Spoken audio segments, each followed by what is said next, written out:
Yo, guys, Justin Jaynes here, and I'm here to talk about this incredible heavyweight matchup. Long awaited. We have a heavyweight championship coming up. I'm talking about Team Aspinall versus Ciryl Gane. Now, you guys know how I feel about the Ciryl Gane matchup, but with that being said, it's not so much the fighter that I have a problem with, it's the storyline that I have a problem with. I think Ciryl Gane's very tough. You know, his two losses of recent loss in the last couple of years. We're talking Francis Ngannou, former UFC champion, aka the world's baddest man.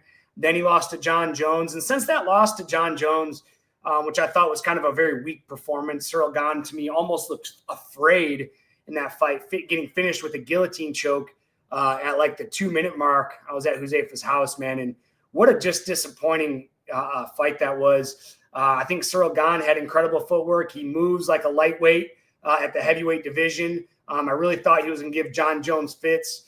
A lot of people are just saying, well, Jon Jones is that good, and maybe so, but I don't know, man. I'm just not buying it yet. But, you know, regardless to that, you know, since he lost to Jon Jones getting submitted, he's won 2 in a row. Let's take a look at this record on Tapology really quick. So you look at Ciryl Gane, you see he loses to Jon Jones, guillotine choke, 2 minutes. Then goes, and this guy was supposed to be this killer. Sergey Spivak, like, looks like a mountain man, gets in there, finishes him in the second round. Then he takes on a very tough Alexander Volkov.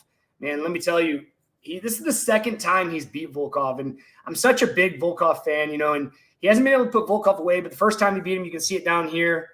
He wins a decision, and then he goes and wins a split decision against Volkov as well, which prompted him to getting UFC title shot against Team Aspinall. We're talking about October 25th at UFC 321. Now, again, the heavyweight division isn't stacked. It's not that it's not like the welterweight division or the lightweight division right now. There's not as many deserving heavyweights. And I do think, you know, as I've sat and thought about it, I do think Ciryl Gane, I think I give him a little bit too much flack because of that guillotine loss he had to Jon Jones. But it's not Ciryl Gane that I have a problem with this matchup. The storyline is what I have a problem with. And the problem is Team Aspinall's first title defense, or first real title defense, is against a guy that Jon Jones beat in the first round in 2 minutes. And I've said this about 5 times. But this is a big problem for me. And because, you know, being on this podcast, as you guys know, if you guys watch my videos or you watch the show, you know, Huzaifa knows, like, I'm so sick of talking about Jon Jones. I used to be a huge Jon Jones fan. I think he's an incredible fighter. He's arguably one of the greatest of all time. But he's had his time, man. It's time to let it go and let the division move on now. And my problem with this matchup is if Team Aspinall doesn't go out there and put a statement on Ciryl Gane, especially early in the fight, we have to listen to Jon Jones talk about how much better he is than Team Aspinall and how, you know, he was able to put Ciryl Gane away quick and Tom was not. And honestly, guys, I just don't care to talk about it anymore. I mean, Jon Jones has done incredible things for the UFC. He's done incredible things for the sport of MMA. And again, I reiterate, he's one of the greatest of all time. But he had his time, and now his place, he needs to stay retired. You know, and maybe they're setting up a White House card. Dana White says probably not because Jon Jones isn't, you know, they can't depend on him enough, and I totally get that. But, man, if Team Aspinall goes in there and wins a decision against Ciryl Gane, like, this is just going to be terrible. Jon Jones is going to be all over the headlines and talking about how great he is and how he would beat Tom just like he beat Ciryl and all that stuff. And honestly, guys, I just don't want to hear it. Now, enough of Jon Jones. Let's talk about our champion, Team Aspinall.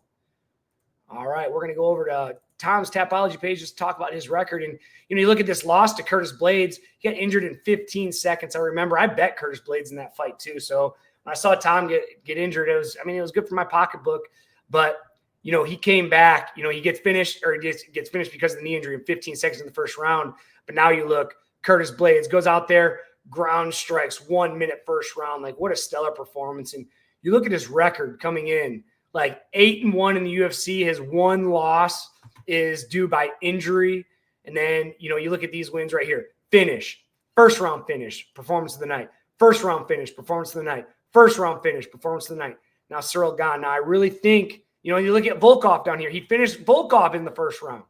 That's something Ciryl Gane couldn't do, and he had 2 chances to do it. You look at Sergey right here. Another first round finish, second round finish, first round finish. This guy doesn't get out of the first round, and Ciryl Gane's already been finished in the first round. So I really hope Tom can go in there and put a statement on this fight and show the world that he does deserve to be UFC champion and not the interim champion next to Jon Jones. Again, Jon Jones has had his time. Jon Jones is an incredible fighter, but this is time for Tom Aspinall. Again, look at this, guys. This is just insane. Finish, finish, finish, finish, finish, finish. 8-1 in the UFC. All knockouts, no subs. I thought I saw a sub in here. Yeah, I did see a sub. That's strange. Oh, excuse me. That's by loss. I'm looking at the wrong page.